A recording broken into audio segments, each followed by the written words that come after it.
has finally come.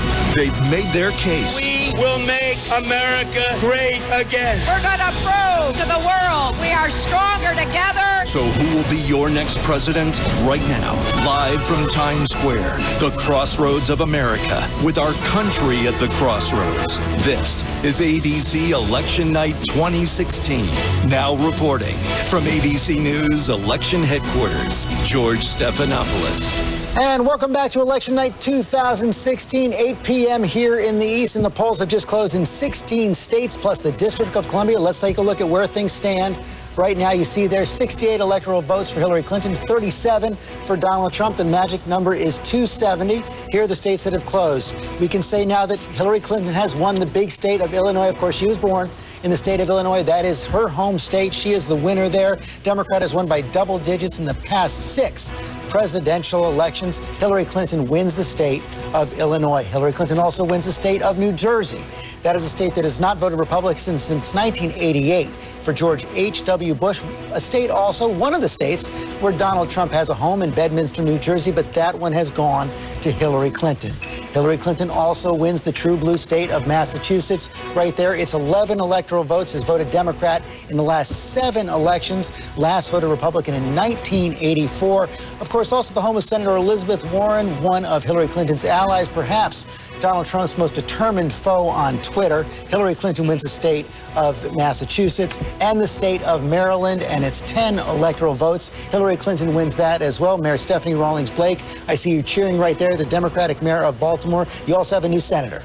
Yeah, we do, and I'm very, very excited about Senator Chris Van Hollen. He's got such a wonderful reputation in the House, and he is going to do an amazing job. And as this is all coming together, I'm very excited about what this Clinton coalition is going to be. I'm excited about the numbers that we're hearing, and I'm very optimistic. More numbers are coming in. Rhode Island, the state of Rhode Island, 4 electoral votes. Again, one of those solid blue states, the last Republican to win Rhode Island, Ronald Reagan in 1984. Another one, state of Delaware, it's 3 electoral votes. The Northeast filling in blue right now, last voted Republican in 1988 for George H.W. Bush. District of Columbia, no surprise there. That goes to Hillary Clinton right there, and it's 3 electoral votes.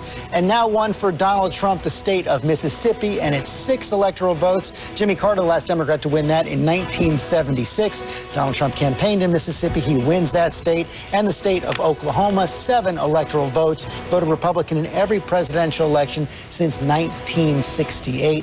And Matthew Dad, before we move on right here, I want to show you what you're starting to see here is the way tradition has gone in so many of the last elections. Democrats have won so many of these solid blue states for the 6 out of the last 7 elections, appears to be continuing tonight. Yeah, if you take a look at the map as it fills in, it's very much similar to a map that we saw in 2012 and very similar to, for a few exceptions, to 2008. So you see, we've seen it in the demographics, we've seen it among race, and now we're seeing the geography, which is pretty much settled out in the country, where vast swaths are red, and then there's coasts that become blue.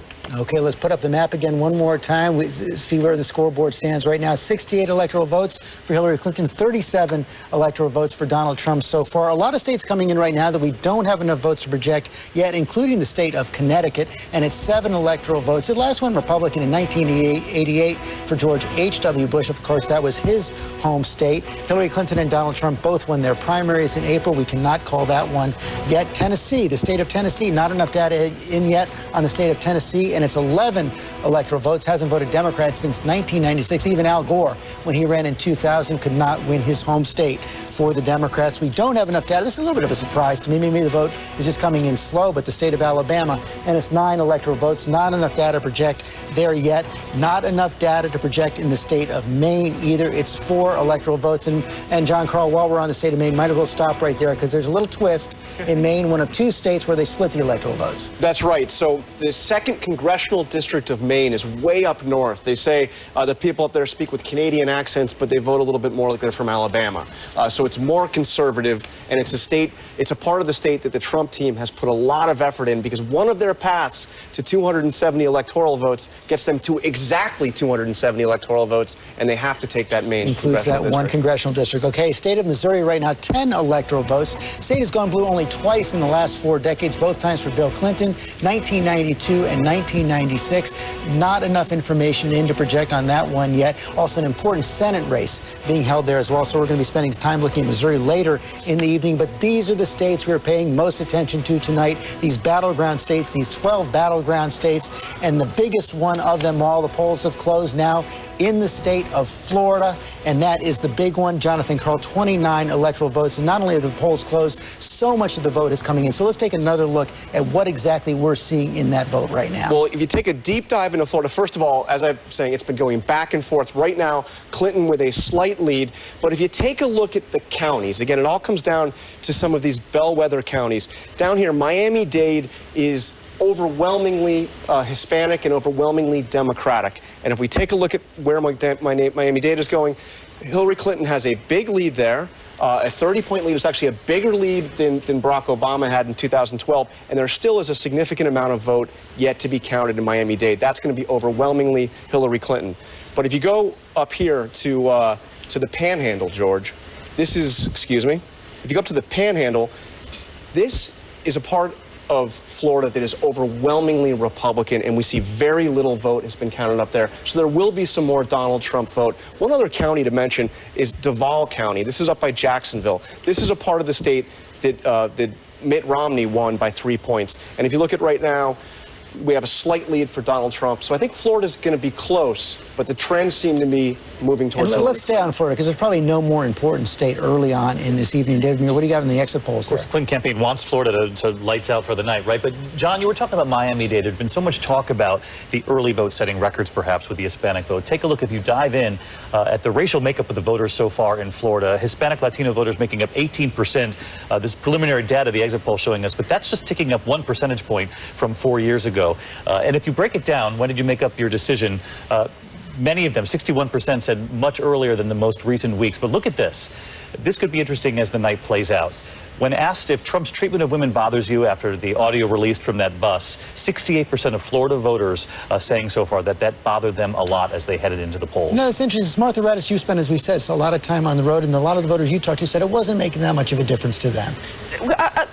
A little bit of truth in both of that. They said it made a difference, but not as much difference as you would expect it. And it changed over the months that I went. At first, they were very concerned about it. Then they weren't as concerned about it.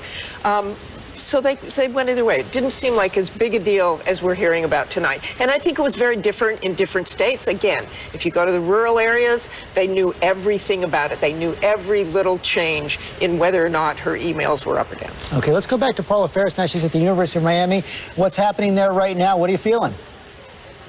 Well, I got to tell you, there's a lot of excitement from these students behind me, but as you guys have been mentioning, it's all about Florida, and Trump's campaign knows that it's virtually impossible for him to win the presidency without winning here in the Sunshine State. That's why he spent more time and money here than anywhere else. In fact, both candidates have spent more time here in Florida over the last month than anywhere else. But, George, the story here has been this early vote. 6.4 million Floridians voted early here. We went to 5 polling stations, and they were virtually ghost towns. To put that 6.4 million into context, that's more than the total vote here in Florida back in 2000. One key demographic that David Muir was just referencing is that Hispanic vote. And the early Hispanic vote in 2012 was 522,000. Fast forward to this cycle, 980,000. 36% of the Hispanic early vote didn't even vote in the last election cycle. But I got to tell you, the students here, George, are so engaged. Most of these students are from out of state. They know the gravity of this vote, so they registered here in Florida because they know their vote is going to count.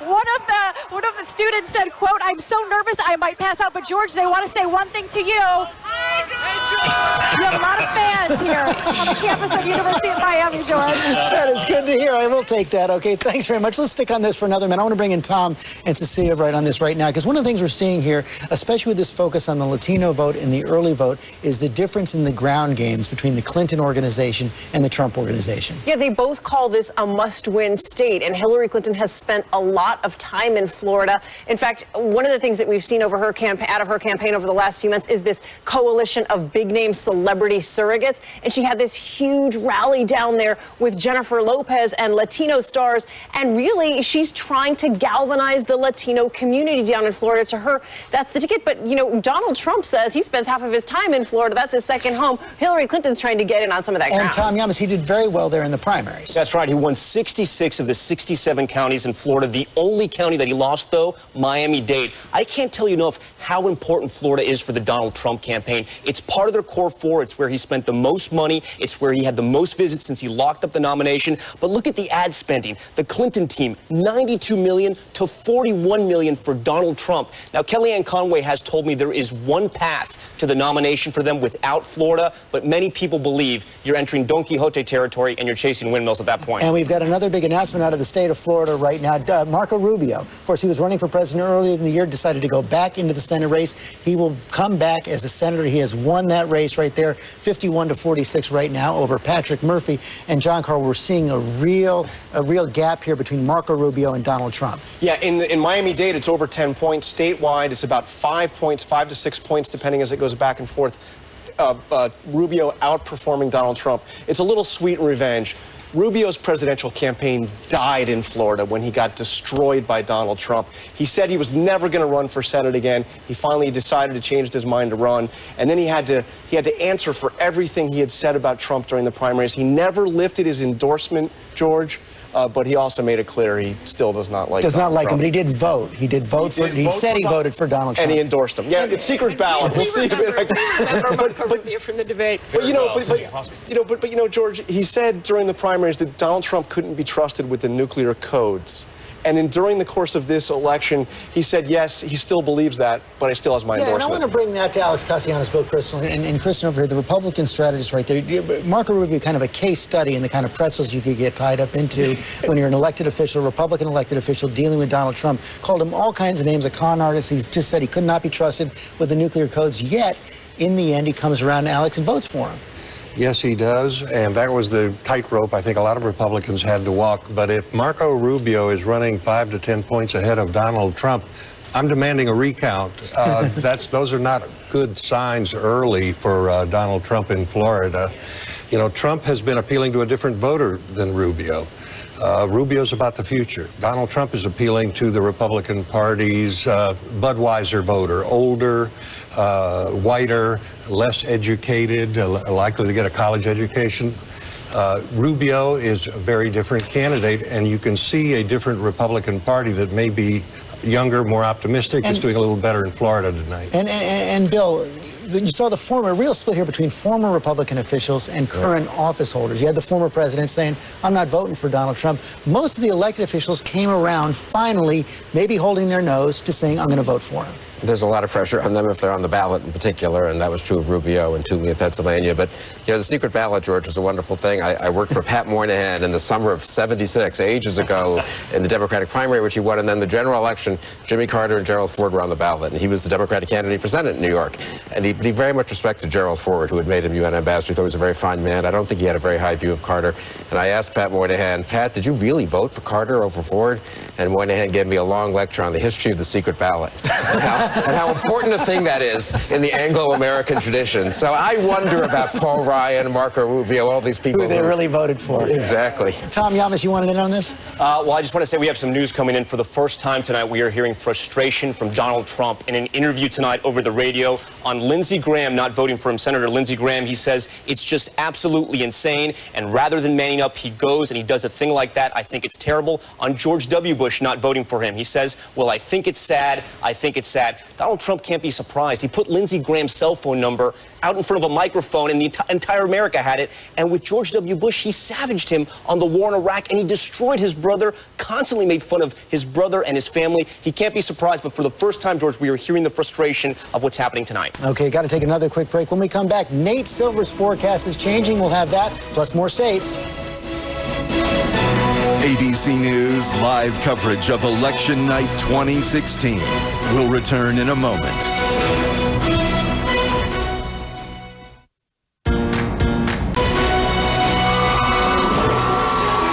And we are back tonight with Election Night 2016. I want to go straight to Nate Silver from 538, our forecasting guru. And Nate, your forecast is changing right now? A little bit. We have Clinton up to 78%. She was at 72% at the start of the night as more blue states come in predictably to her side. So she goes up even though those states were expected to go her way? Yeah, I mean, you know, what we're seeing is that we have some semblance of a normal election night in America. You're not seeing New Jersey go red or something like that. I mean, obviously, the first major swing state that's callable shift those numbers a whole bunch, and we're on the edge of 4 or 5 or 6, maybe not on the edge, but monitoring 4 or 5 or 6 states right now. But, you know, no major domino has fallen, but still the script is going a little bit more how the Clinton campaign would want it. We don't have any swing states we can call, but 2 other states have come in right now. The state of South Carolina has gone Republican. Of course, we were saying it is a solid Republican state. The only Democrat to win was Jimmy Carter in 1976. And Tennessee hasn't voted for a Democrat since 1996. That goes to Donald Trump as well. Let me bring in one of Donald Trump's biggest supporters right now, Mayor Rudy Giuliani, former Mayor Rudy Giuliani of New York City. Some good news there. Those last 2 states for you, Mayor Giuliani. I like what a Washington Post reporter just sent out a bulletin saying he talked to you and said you just left Trump's apartment, said Trump is watching everything even though I'm telling him not to. I meant during the campaign more than tonight. I used to always tell him during the campaign, don't watch television the way George W. never watched television. But he loved watching it. So how's he doing right now? Oh, he's fine. He's in great shape. He's happy. Obviously, he doesn't know how all these numbers are going to turn out any more than we do, but he's pretty happy with the information we've gotten back about where we performed, where we thought we were going to perform. So I hate the word cautiously optimistic, but that's probably the best description I can give. I wish I could think of a better one. You say he's pretty happy. He's been lashing out at some of his opponents in some interviews tonight, including Lindsey Graham. He still seems to have some anger there. I haven't heard that. I mean, I can't imagine what Lindsey has to do with tonight, but in any event, this is a question of we got to find out what the voters are going to do, and nobody ever knows until they actually vote. I remember in 2004, Kerry was going to win up until 9 o'clock at night, and then all of a sudden, boom, it switched. No question about that. We all remember that much change. Much more dramatically than this. Do you think Donald Trump is at peace with whatever the voters decide tonight? Oh, yeah. This is a very mature, very accomplished man. I think, obviously, whoever wins is going to be extremely happy and feel very satisfied with what they did, and whoever loses is going to be really disappointed because, as you know, George, this is a tremendous effort. You give your whole life to it, and you also feel tremendous sort of loyalty to the people who work so hard for you. So this is not something that is easy to lose. It's something wonderful to win. I expect that he's going to win it, but I certainly am not a prophet, and I've seen these things switch in a second, one way or the other. And if he wins, there's been some talk of maybe you serving with him as Attorney General. Are you interested? Right now, I'm interested in getting through tonight. And I'm superstitious. I'm superstitious about that stuff. I never, when I was running, I never talked to anybody about what they might do should I get elected, even though I was the front runner for a while. I certainly thought about it in my head. I sort of thought about sometimes you'd have these little dreams of who your Secretary of State or your Attorney General or Secretary of Defense would be, or head of the CIA. But I never talked to anybody about it. I never would let anybody talk to me about it. Mayor Giuliani, thanks for joining us tonight. Thank you very much, George. Always a pleasure. And John, we're about to take another break. We got some new news from Florida. Well, I just want to say a few minutes ago, there was a 30-vote lead for Hillary Clinton out of 8 million votes cast. Florida is looking incredibly tight. Trump has just moved ahead ever so slightly, but this is looking incredibly close. And one thing you've got to say for Donald Trump, they are still counting votes in the Panhandle. There are still votes to come in Miami-Dade County. This is going to be a contest at the end that I think is going to go right down to the wire in Florida. Matthew, Dad, you worked on the George W. Bush campaign in 2000. A little deja vu? I hope we're not faced with 547 votes in this, but it looks very close. Okay, we are just minutes away from polls closing in another state. 6 more electoral votes up for grabs. And we are back now at 8:30 here in the East. That is the crowd for Hillary Clinton's campaign at the Javits Center here in Midtown Manhattan. We'll be going to Robin Roberts in just a minute, but as we come back in, let's take another look at the map, the scoreboard right now, see where the electoral votes stand. And there you see it right there, very close so far, 68 for Hillary Clinton, 66 for Donald Trump, the magic number 270. We can now say that Donald Trump has won the state of Alabama, 9 electoral votes. Last time they voted for a Democrat was also Jimmy Carter in 1976. That was the only time since 1964 it goes to Donald Trump. And the polls have closed in one more state. Another home state of Hillary Clinton, the state of Arkansas. Of course, her husband was governor there for many years. 6 electoral votes, not enough vote in yet to project a winner right there. And of course, we are following these battleground states, these 12 battleground states that are so important in this election. And the polls have also closed in the state of Pennsylvania, one of the key ones. The Keystone State, a real cornerstone of Hillary Clinton's strategy. One of her closing rallies there last night with Barack Obama and the First Lady there as well, Bruce Springsteen, John Bon Jovi. This is so key. Donald Trump's campaign hoping this could be one of the states in Hillary Clinton's blue firewall that they could flip. And Deborah Roberts, you're in Johnstown, Pennsylvania, where there is a core of Trump support. That's exactly right, George. In fact, folks are hoping that they will see some seismic activity here from Johnstown tonight. I have to tell you, though, that even though this is in Pennsylvania has traditionally in the last few years tilted Democratic, they're hoping tonight to see a big shift. We're at a watch party for a state legislator, a Republican, Wayne Langerholt, who's hoping to become the first Republican in 30 years to occupy what has traditionally been a Democratic seat. They're also hoping to see this in the presidential race. This is Trump territory. It's a former steel mill town. People have seen a lot of unemployment, drug problems. They feel like Donald Trump speaks to them. He was here about a week and a half ago, and boy, did they turn out for him, George. Tonight, a lot of the folks are saying they're right solidly behind him. Even some Democrats have told us that they voted for Donald Trump. I spoke with one woman who said she reluctantly voted for him. She held her nose. A number of people said they weren't really thrilled about this candidate, but they feel that he understands their problems, their pain, and their suffering better than Hillary Clinton. And they're hoping that this area might somehow shift this state a little bit more and maybe tip it over to the Trump column. Yep. So could be a long night. A lot of folks here excited, and we'll see what happens. We will. Deborah Roberts in Johnstown, Pennsylvania. Of course, Hillary Clinton, David Muir, pinning her hopes on Philadelphia and those all-important Philadelphia suburbs. Yeah, the collar counties, as they call them, around Philadelphia. It was so interesting to listen to the president last night make a direct appeal, saying, I hope that the moms and dads out there will think about their daughters and the respect for their daughters in a direct sort of appeal to that moment in the campaign when we heard that audio from that bus. We know this number so far, and those Philadelphia suburbs, George, that you talked about, Obama won them by 7 points. Hillary Clinton is now winning them by 27 points. That was part of their strategy.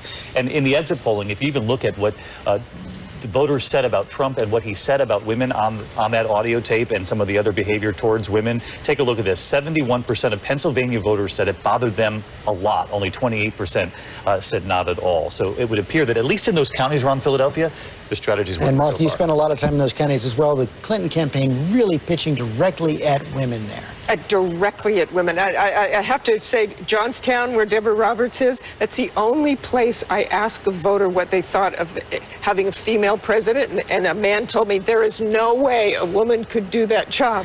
But back in the Philadelphia suburbs, they like Hillary Clinton, but they don't like her as much as they used to. I mean, the email thing we were talking about a little bit before, that actually has some resonance in those areas. But again, they like Donald Trump even less. And Tom Yamas, the Philadelphia suburbs, the only place we saw a speech from Melania Trump. Oh, that is right. He hoped outside of Philadelphia, I mean, in those suburbs, he hoped that Melania with that speech could somehow win over female voters, because the Trump campaign really was worried with the Access Hollywood tape, with all those comments, and of course all the women that came forward in the last few weeks accusing Donald Trump of sexual harassment. Melania was supposed to be the secret weapon out there, and she gave that one speech, and then we didn't really see her again. And you'll remember during your interview, he sort of announced to her that she was going to be speaking these final days, and she was surprised herself. It was news to her. But let me tell you, we were in Pennsylvania yesterday in Scranton in this dark gymnasium. It was so dark you could see the steam rising from the lights and the sea of red, Make America Great Great Again hats, and that crowd was so angry. They were on fire, and Donald Trump fed off that. And he said one of his most vicious lines about Hillary Clinton.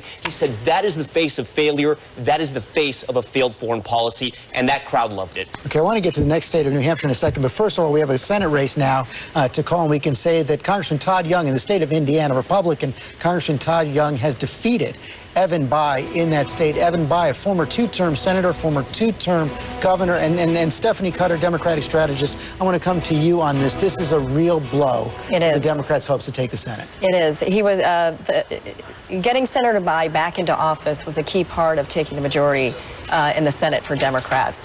This loss means that that pathway is a little bit tougher. There's still a shot, but it's getting tougher.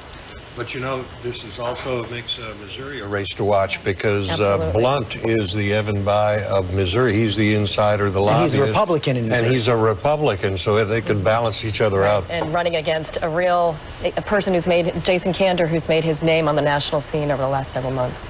I mean, Todd Young, the challenger, the House member, ran a classic outside. I mean, the Democrats recruited Evan Bayh. Chuck Schumer did it personally, who hopes to be Senate Majority Leader, and they thought this was great, get a two-term governor and two-term senator back. They recruited a de facto incumbent and allowed the Republican to run the kind of challenger race for a Republican seat. And Young was behind and gained, I don't know, 15 points in the last 3 weeks of that Evan race. Bayh got hit for being a lobbyist, got hit for staying in a hotel room instead of his apartment whenever he would go back to Indiana. Real blow for the Democrats right there. Worked on the presidential level. No, it will not. And look, at one point when Evan Bayh got into the race, he had a 35-point lead, George. I mean, this was a great recruit for Democrats, or so they thought. But, you know, as you said, I mean, he did 2 terms Congress, 2 terms Senate, 2 terms governor, also a lot of time as a lobbyist. By the way, we have other big news. ABC News can project that Republicans are going to retain control of the House right there. Democrats are not going to be able to pick up enough seats to get control of the House. Not a big surprise. Not a big surprise, but this means that Paul Ryan will be the man, we think. I mean, the challenge now is Paul Ryan is Speaker of the House. He supported Donald Trump, but refused to campaign with him. A lot of anger on the part of people who supported Trump. And he will face a challenge to his speakership. He has control of the Congress. Republicans have control, but there will be a lot of Republicans who, in the House, who are saying that Paul Ryan should pay a price for not more fully supporting Trump. And I want to bring this to both Koki and Charlie. You both covered the House. This is going to be a real challenge, both for Paul Ryan and whoever the next president is. Absolutely. Paul Ryan has been saying over the last couple of days, oh, this is a lot of hype. I'm fine for Speaker. Everybody's for me. I've been out in all their districts campaigning for them. And that does count for a lot, as you well know, Charlie. But he's got a whole caucus that is very much opposed to him, and he's got to placate them at the same time that he'll be under pressure if there's a Democratic president to work with her. And so it's going to be a lot of tugging on him to come. And then he's got to factor in as well, Charlie Gibson, does he ever want to be president of the United States and run? And that Speaker's not the place to do it from. Are you asking, is there a question about whether he wants to be president of the United States? Yeah, I can answer that one with one word, too. But he has a devilish problem, and basically he tried to finesse the Trump problem as to whether he would support Donald Trump or not by simply going out and saying, I care about my members. I'm going to go out and do everything I can for them. He really worried about his own constituency in the House. But it's a devilishly difficult group to manage, as John Boehner learned when he was Speaker of the House. So Ryan's problems aren't going to go away. Especially even if he retains control, if he has a smaller majority right there. And Tom Yamas, you know, it'll be one challenge to work with Hillary Clinton, another challenge to work with Donald Trump. There is no question that Donald Trump was irritated throughout this campaign by Paul Ryan. George, it was the strangest political relationship. It was almost like a love affair in junior high. It was like, did they break up? Are they back together? Did they break up? Are they back together?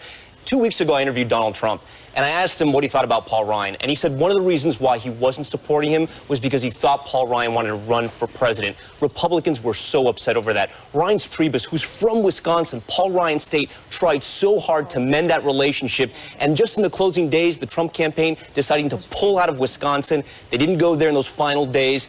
And I can't remember, and John Carl can maybe help me out here, did they ever appear together in public? They never appeared on stage together, not once. This is, and it's an unbelievable relationship because Trump was, you know, had Ryan at his convention. Ryan was technically the chair of the convention, and they didn't appear together. Even when they met in Washington, you only saw the shot of Trump you going saw in. They never even showed each other together. But I'll tell you, Ryan will face a serious challenge to his speakership. One of the things that we're seeing tonight, which 3 big check marks to be checked tonight in the politics in Washington. The Republicans just made a big check mark. They retain the House of Representatives. They are starting to look like they just won a seat in Indiana that nobody expected them to win in the course of this. That's beginning to see where it goes. So the idea that the Republican Party was gone, there was an anchor on it, they retain most of the governorships. They now retain the House, and we're waiting to hear on the president and the Senate. So this is a country still governed by 2 political parties. 2 political parties. And Mary Bruce is in Janesville, Wisconsin, the home of the Speaker of the House, Paul Ryan. Mary, what's happening there? You know, George, Paul Ryan is a bit superstitious when it comes to election days. He has a ritual. He goes hunting. He did that today. He's hoping that that good luck will carry over, and he is going to need it. Regardless of what happens tonight with the presidential election, Paul Ryan's future is at stake here. His political future is on the line.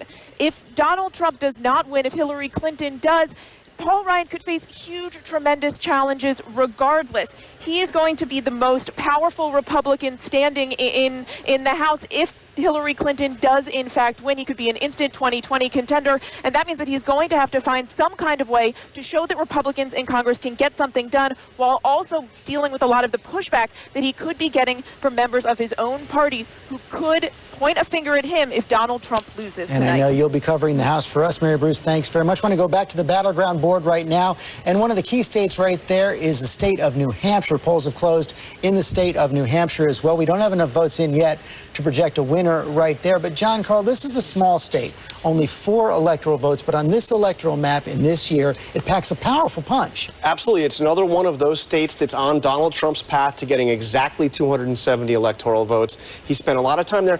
New Hampshire is really, in many ways, the state that gave us Donald Trump Republican nominee, because remember, he lost Iowa, came in second, and then came in and had that huge victory in New Hampshire, which propelled him into South Carolina and onto the nomination. But he has been largely behind in the public polls in New Hampshire almost throughout the course of this campaign since the convention. So this is a tough state for him. It was a key state for them in the debate that you two moderated in New Hampshire. The Republican debate, such a key moment in that campaign because that was the debate where Marco Rubio took it on the chin from Chris Christie. He was rising in this race before that happened. Took it on the chin. I'll never forget. He punched himself in the chin. Watching him repeat himself, it was actually repeating his argument against President Obama, and we remember How many times was it? It was 3 times. Yeah, 3 times. And as a moderator, you let him do it and let the voters notice it themselves. But I'll tell you who else noticed was Governor Chris Christie, who was at one of the other podiums across the stage. And as he was repeating himself again, I look over at Chris and he looks at me. He's like, "I'm ready on this one."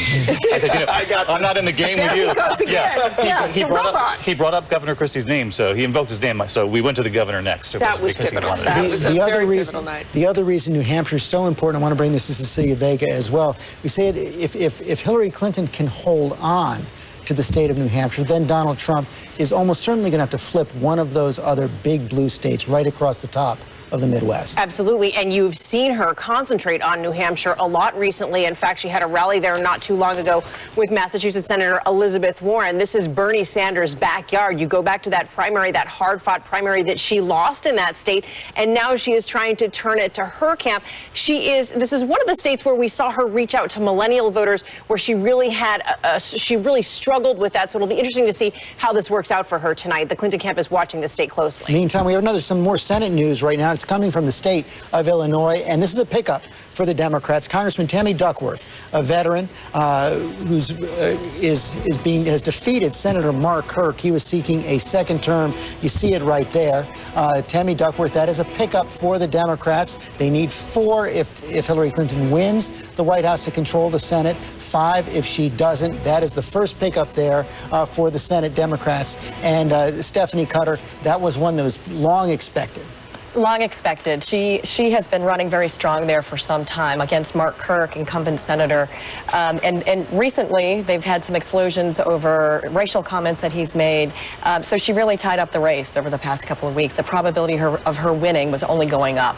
Okay, so the Democrats +1 right now. And John, while we're here, let's go back to the state of Florida and let's see where the vote stands right now, because that state is so important. How much do we have in? Where's it coming from? Well, it is close. 48% Clinton, 49% Trump. Trump has been gaining here. 91% of precincts reporting. But zoom in here a little bit. If you want to see one story to tell you about Trump's strength right now in Florida, it's the county of Volusia. Volusia County, right now, take a look at this. Trump has a huge lead. This is a county that Romney won, but barely won. He had about 111,000 votes in 2012. And look at this. He's got almost 180. Oh, I'm in Brevard. I'm sorry.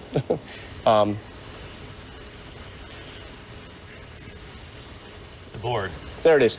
If you look, he's got 140,000 votes in Volusia County, 30,000 more votes, Doc, than Mitt Romney in 2012. So Florida, we still have, about 10% of the state to count. This is, I think, going to be very close. Look back at Miami-Dade County. Again, this is the big, overwhelmingly Democratic, largely Hispanic county, and we have 91% reporting. So we'll have a significant more. And what is the vote with 91% in there? What is the vote gap? The vote gap is almost 30 points. So she is doing better in Miami-Dade than Barack Obama did. And in fact, if you looked at our exit polls, she is outperforming Barack Obama among Hispanic voters statewide. She's at 29% lead among Hispanic voters in the state of Florida. Obama won Hispanic voters by 21%. So she is doing significantly better than Obama did among Hispanics in Florida. They have to take another quick break. More results coming in. We'll be right back. Back live in Times Square after this.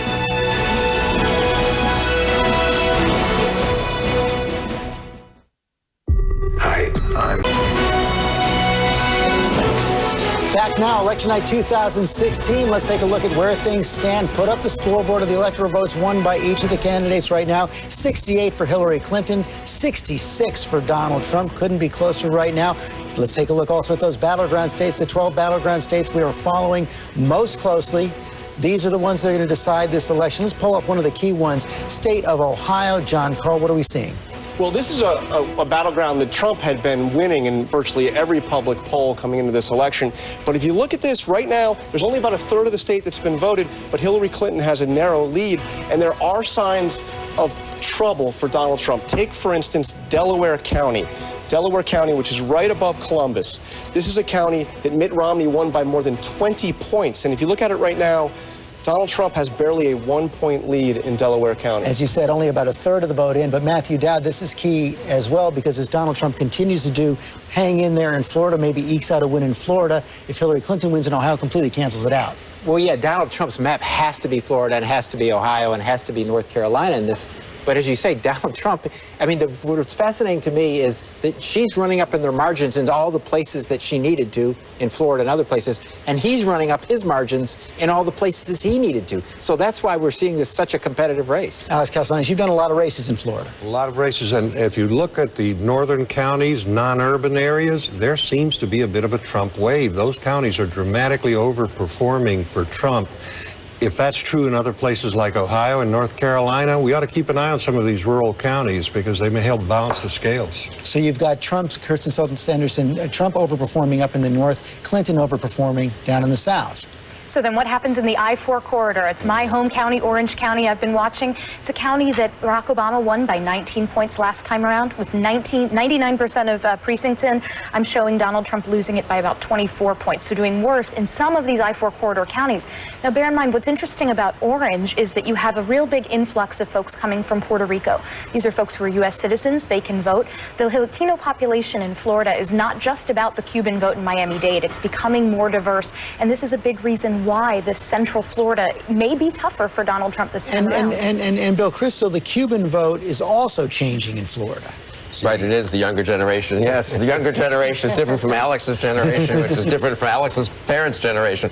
But you know, you mentioned that Trump's overperforming in the north and Hillary Clinton in the south. The electorate is overperforming. It looks to me, just looking at some raw numbers here, that we're going to have a massive turnout in at least the competitive battleground states and maybe across the country. So for all the talk about how unfavorably viewed they both were, and it's going to be a low turnout election, we might have the most Americans voting ever, I suspect. Stephanie Cutter, you spent a lot of nights sweating out Florida results. What are you looking at right now? It looks like we're going to be sweating it out again. I think it's going to be very close. There's still a good sizable vote out in the Miami-Dade area, which could bring her over the top. I also think in the I-4 corridor, it's increase in Latino votes, Puerto Ricans, but this is an area where in the suburbs and the exurbs, we can see the white college-educated women come out in large droves for her, too. That's part of the story in Florida that we haven't yet seen yet. Okay, I want to go back to the Javits Center. Robin Roberts there with Brian Fallon from the Clinton campaign. Yes, the press secretary for Hillary Clinton. You've been very patient standing here with us, watching intently, listening intently. What are you hearing and how are you feeling about Florida right now? Well, a state like Florida is important, but it's important to also keep it in perspective. There is a large portion of the vote still out in southern Florida. We're looking at counties like Miami-Dade and Broward, where you're seeing a record set a couple hours before the polls even close. We're outperforming President Obama in many key counties in Florida. And I think that if we do win Florida, the story of it will be the surge that you've seen in the Latino vote. And to the point that was just made on the panel, we have had a very targeted strategy, recognizing that the Latino vote is not a monolith. And we have communicated in very targeted ways to the Puerto Rican community, the Cuban community in Florida, and then to the Mexican community and the Latino vote when you look at a state like Nevada. And so we've taken a very strategic approach. I think that that could make the difference. But while Florida is important in terms of if Donald Trump loses it, it's very hard to see how he could get to do 70. It's not going to be decisive for him just if he wins Florida. He's going to have to run the table, not just win Florida, win Ohio, win North Carolina, and then pull off either a Michigan or a Pennsylvania. And right now, those latter two states, Michigan and Pennsylvania, we feel very good about. You made a lot of mention of the glass ceiling, but you want to talk quickly about the stage. The stage is symbolic, too. It's cut out in the shape of the full United States map, and there's a reason for that. It's because Hillary Clinton tonight, when she speaks, she's going to talk about how she wants to be president for everybody, not just those that voted for her. It's going to be important to bring the nation together. All right, Brian Fallon, thank you very much. We'll have more coverage coming up.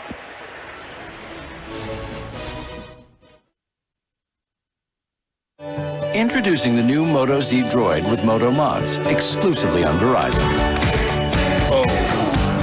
Transform your phone in a snap with the only next-gen network that lets you get the most out of it. Because Verizon LTE Advanced delivers 50% faster peak speeds in 450 cities coast to coast. Moto Z Droid and get another one free and $300 back. And get 20 gigs of data with no surprise overages and 4 lines for only $40 each. Why settle when you can have it all on Verizon?